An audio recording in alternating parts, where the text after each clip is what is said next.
بسم اللہ الرحمن الرحیم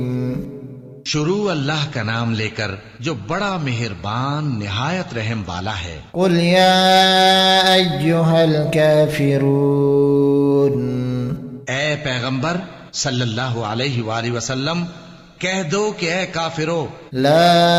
اعبد ما تعبدون، جن بتوں کو تم پوجتے ہو ان کو میں نہیں پوجتا، ولا انتم عابدون ما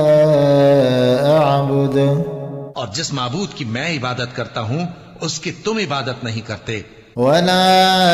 انا عابد ما عبدتم، اور میں پھر کہتا ہوں کہ جن کی تم پرستش کرتے ہو ان کی میں پرستش کرنے والا نہیں ہوں، ولا انتم عابدون ما اعبد، اور نہ تم اس کی بندگی کرنے والے معلوم ہوتے ہو جس کی میں بندگی کرتا ہوں۔ لکم دینکم ولی دین، تمہارے لیے تمہارا رستہ، میرے لیے میرا رستہ۔